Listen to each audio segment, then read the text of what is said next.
अस्सलामुअलैकुम dear students. उम्मीद करता हूँ कि आप सब लोग खैरियत से होंगे।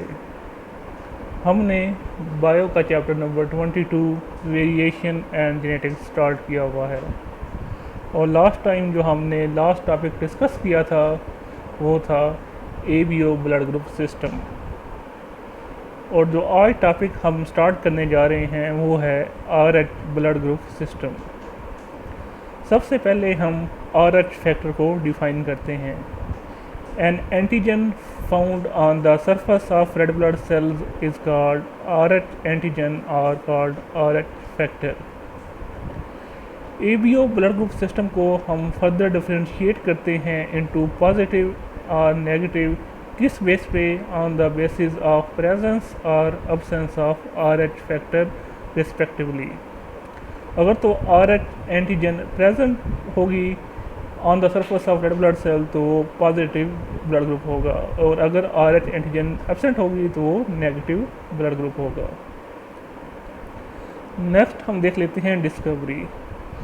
RH ब्लड ग्रुप सिस्टम को RH का नाम इसलिए दिया गया है क्योंकि लैंडस्टीनियर ने 1930 के अंदर पहली दफ़ा RH एंटीजन को डिस्कवर किया था रेसिस मंकी से, तो इसलिए इसका नाम दिया गया RH ब्लड ग्रुप सिस्टम।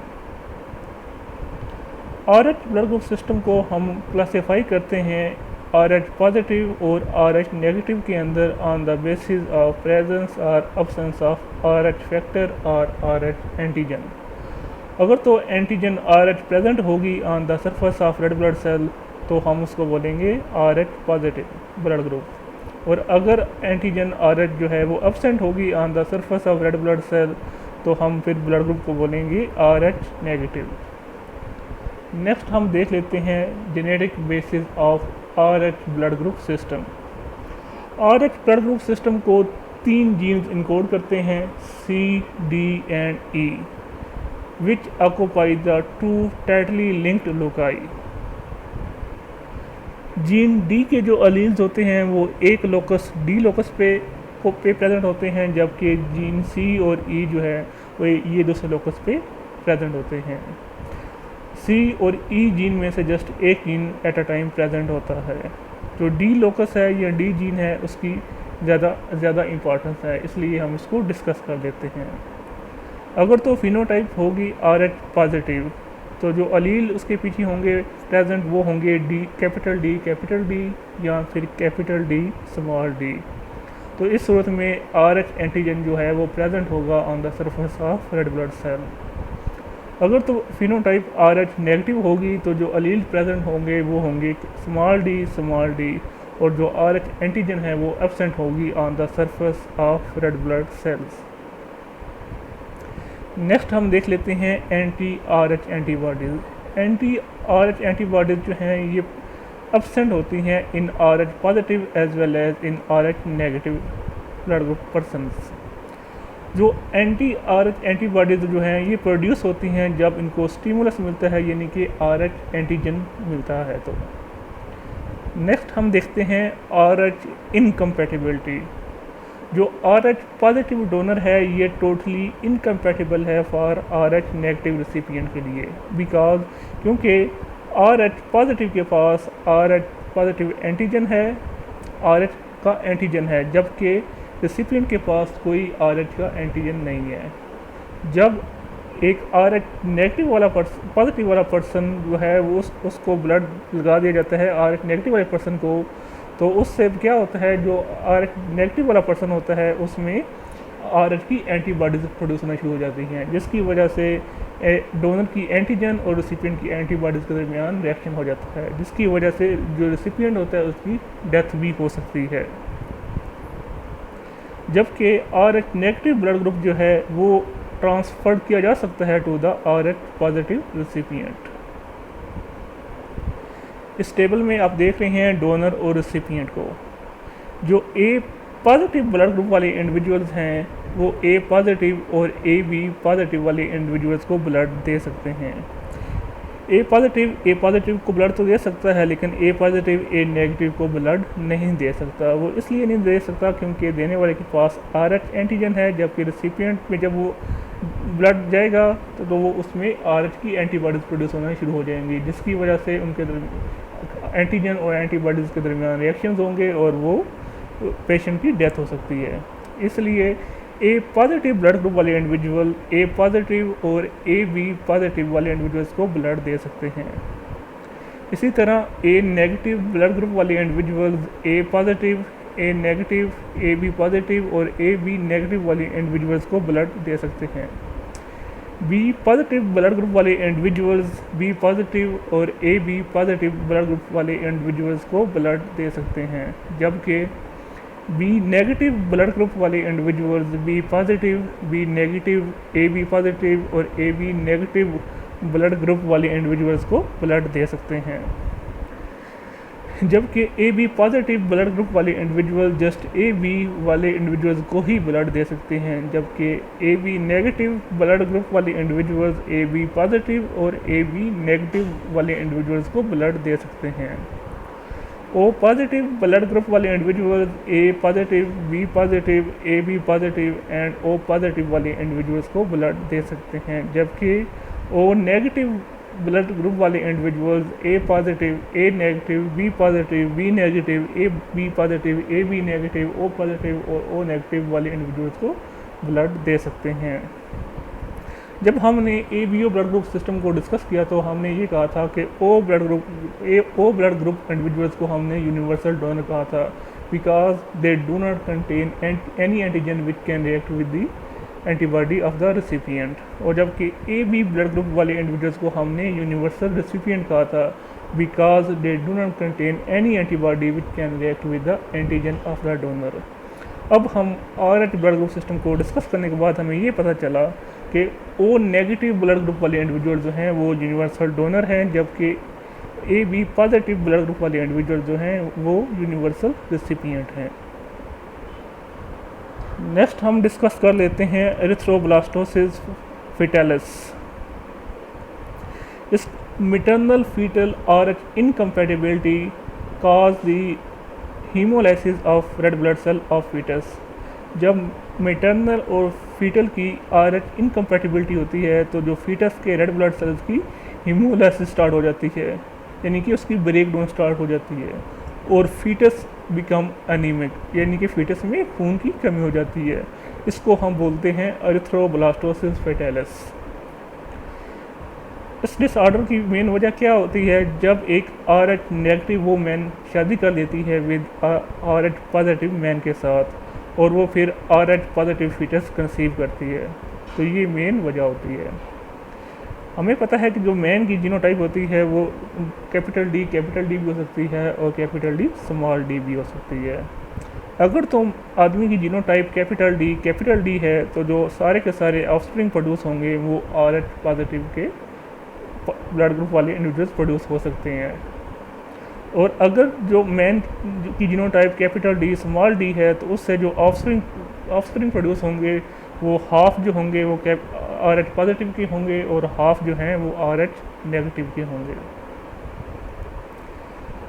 जो RH पॉजिटिव फीटस का जो रेड ब्लड सेल्स होते हैं वो क्या करते हैं, वो क्रॉस करते हैं प्लेसेंटल बैरियर को और जो RH नेगेटिव मदर होती है उसके ब्लड के अंदर इंटर हो जाते हैं, जिसकी वजह से जो मदर का इम्यून सिस्टम है वो उस एंटीजन को या रेड ब्लड सेल को इसको रिएक्ट के खिलाफ रिएक्ट करता है, जिसकी वजह से वो अपने अंदर एंटीजन के अगेंस्ट एंटीबॉडीज़ प्रोड्यूस करना शुरू कर देता है। जब वही मदर की एंटी-RH एंटीबॉडीज़ दोबारा से प्लेसेंटा के अंदर को क्रॉस करती हैं और फिर फीटस के ब्लड में आ जाती हैं तो उस वक्त फीटस के रेड ब्लड सेल की हीमोलाइसिस स्टार्ट हो जाती है। इसको हम बोलते हैं मैटरनल फीटल RH इनकम्पैटिबिलिटी हम इसको बोलते हैं, या हम बोलते हैं एरिथ्रोब्लास्टोसिस फेटालिस बोलते हैं। नेक्स्ट हम देख लेते हैं adverse effects of RH incompatibility. Red blood cell की हीमोलाइसिस की वजह से जो फीटस होता है वो बिकम एनीमिक, यानी कि उसमें खून की कमी हो जाती है, ब्लड की डेफिशिएंसी हो जाती है। नेक्स्ट है एनीमिया में lead to the abortion of foetus. Anaemia की वजह से फीटस की अबॉर्शन भी हो सकती है, लेकिन अगर प्रेगनेंसी कंटिन्यू रहती है जो फीटस का जो लीवर और स्प्लीन होता है वो स्वेल का जाता है, जिसकी क्योंकि वो रैपिडली इम्यून जो इमेच्योर रेड ब्लड सेल्स जो होते हैं वो प्रोड्यूस कर रहे होते हैं। और लास्ट जो एडवर्स इफेक्ट है वो क्या है, वो ये है कि जो रेड ब्लड सेल के ब्रेकडाउन की वजह से जो प्रोडक्ट बनती हैं उसको हम बोलते हैं बिलिरुबिन, और बिलिरुबिन फीटस के अंदर एक्यूमुलेट होता रहता है, जिसकी वजह से जो फीटस है उसका जो ब्रेन सेल जो होते हैं वो डैमेज हो जाते हैं, एज वेल एज उसकी जो स्किन होती है और जो आइज़ का वाइट पोर्शन होता है वो येलो हो जाता है। इस कंडीशन को हम बोलते हैं जॉन्डस। बर्थ के बाद ऐसे बच्चों की जो बच्चे जो होते हैं उनका जो ब्लड ग्रुप होता है वो ब्लड जो होता है वो इमीडिएटली रिप्लेस कर दिया जाता है with RH negative blood group वाले पर्सन के साथ और ऐसे RH नेगेटिव ब्लड ग्रुप वाले पर्सन के साथ जिसको कभी RH पॉजिटिव का ब्लड ग्रुप ना लगा हो। नेक्स्ट हम देख लेते हैं फर्स्ट RH इनकम्पैटिबिलिटी प्रेगनेंसी।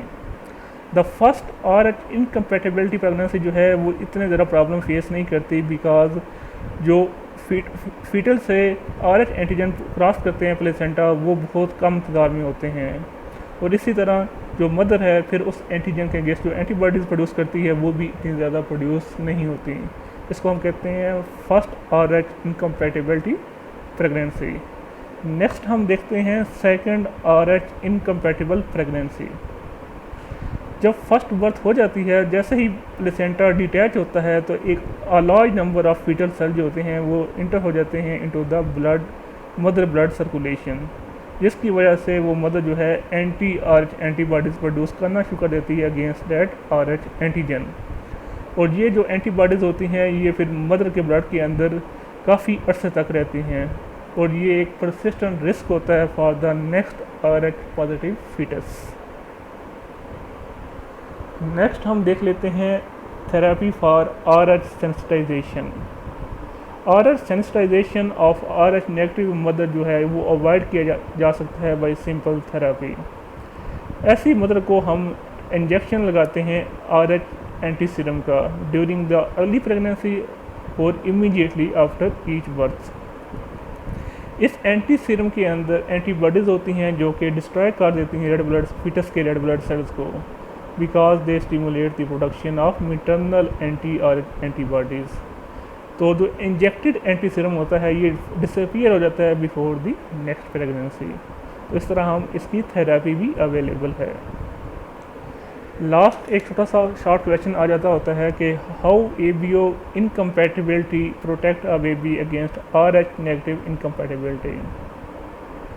जो बाद दफ़ा क्या होता है कि ABO ब्लड ग्रुप की इनकम्पैटिबिलिटी होती है वो प्रोटेक्ट करती है बेबी को against severe RH negative incompatibility. अगर तो O नेगेटिव मदर कंसीव करती है A पॉजिटिव और B पॉजिटिव फीटस को, तो जो फीटल के A या B अगर वो क्रॉस भी करते हैं प्लेसेंटा को और वो मदर के ब्लड के अंदर इंटर भी होते हैं, वो क्विकली डिस्ट्रॉय हो जाते हैं बाय द एंटी-A या एंटी-B एंटीबॉडीज़, बिकॉज शी फॉर्म और वो बिकॉज वो RH एंटीबॉडीज़ बनाने की ज़रूरत नहीं पड़ती। तो उम्मीद है आपको इस लेक्चर की समझ आई होगी। हमने इस आज के लेक्चर के अंदर RH ब्लड ग्रुप सिस्टम को डिस्क्राइब किया। सबसे पहले हमने RH फैक्टर को डिस्कस किया, फिर हमने RH ब्लड ग्रुप सिस्टम की डिस्कवरी को डिस्कस किया, फिर हमने RH ब्लड ग्रुप सिस्टम को डिस्कस किया, RH पॉजिटिव और RH नेगेटिव को डिस्कस किया, फिर हमने genetic basis of RH blood group system discuss की, फिर हमने एंटी-RH एंटीबॉडीज़ को डिस्कस किया, फिर हमने एरिथ्रोब्लास्टोसिस फेटालिस या फिर जिसको हम मैटरनल फीटल RH इनकम्पैटिबिलिटी है उसको डिस्कस किया, फिर हमने adverse effect of maternal foetal incompatibility को भी डिस्कस किया, और लास्ट में हमने फिर जो थेरेपी है फॉर RH सेंसिटाइजेशन वो भी डिस्कस की। तो उम्मीद है आपको इस लेक्चर की समझ आई होगी। इंशाल्लाह नेक्स्ट लेक्चर के अंदर हम जो टॉपिक डिस्कस करेंगे वो होगा एपिस्टेसिस और प्लियोट्रॉपी। तब तक के लिए अल्लाह हाफिज़।